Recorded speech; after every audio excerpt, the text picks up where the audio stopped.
Like and subscribe and click the bell icon to get new video updates. Sheikh Khalifa bin Zayed Al Nahyan, Emir of Abu Dhabi, dies at 73. Sheikh Khalifa bin Zayed Al Nahyan, the United Arab Emirates' long-ailing president, whose name adorns the world's tallest building, Dubai's Burj Khalifa, died May 13. He was 73. The UAE government announced his death in a brief statement without further details.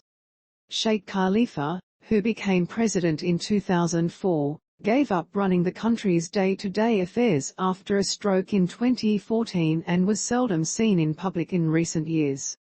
The UAE's Ministry of Presidential Affairs announced a 40-day period of mourning and a 3-day suspension of work across the government and private sector, with flags to be flown at half-staff. Sheikh Khalifa succeeded his father, Sheikh Zayed bin Sultan Al Nahyan, as president.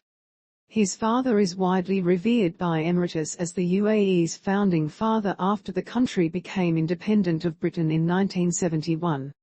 Although he had been out of public sight since his stroke, Sheikh Khalifa's image was ubiquitous, gracing every hotel lobby and major government office across the country. On occasion, Emirati state media published rare photographs and videos of Sheikh Khalifa. As president, he held the most powerful position among the 7 semi-autonomous emirates stretching along the shores of the Persian Gulf and the Gulf of Oman. His role as president derived from his standing as hereditary ruler of Abu Dhabi, the UAE's largest and richest emirate. Historically, the president of the UAE is from Abu Dhabi and the vice president and prime minister, currently Sheikh Mohammed bin Rashid Al Maktoum, is from Dubai. The UAE's regional power and influence, however, emanates from Abu Dhabi, which has most of the country's reserves of oil and natural gas. Early in his tenure as the UAE's second president, Sheikh Khalifa oversaw much of the country's rapid economic growth. Despite its size and wealth, Abu Dhabi is often overshadowed by the glitzy Emirate of Dubai, the commercial hub that showcases both the UAE's bold visions and, at times, debt-fueled pipe dreams, including a massive palm-shaped, man-made island structure that sits empty years after it was created to match a similar and occupied man-made structure. As Dubai's fortunes began to falter along with the global economy in 2009, Sheikh Khalifa led efforts to protect the federation by pumping billions of dollars of emergency bailout funds to Dubai. As a result, the name of Dubai's tower was changed from the Burj Dubai to the Burj Khalifa at its official opening in January 2010.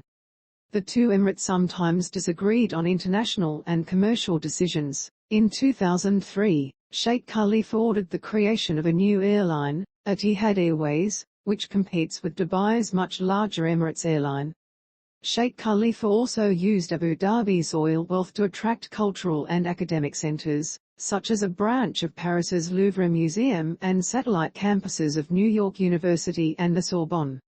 He presided over efforts to move the OPEC country beyond its reliance on petrodollars with investments in renewable energy research, including a vision for a futuristic low-carbon desert city known as Mazda. The UAE announced last year a goal of net zero emissions by 2050, even as it expands investments in oil and natural gas for export.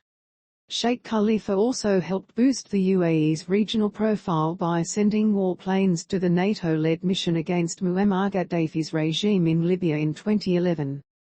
In September 2014, the Emirates became one of the most prominent Arab participants in US-led airstrikes against the Islamic State militant group in Syria, deploying its first female Air Force pilot on the initial raid. Abu Dhabi's big spending overseas during Sheikh Khalifa's rule helped shape its investment strategy. The Abu Dhabi Investment Authority is now one of the world's largest sovereign wealth funds, with close to $700 billion of assets, according to estimates by the Sovereign Wealth Fund Institute. Sheikh Khalifa's personal wealth was estimated at $19 billion by Forbes magazine in 2008.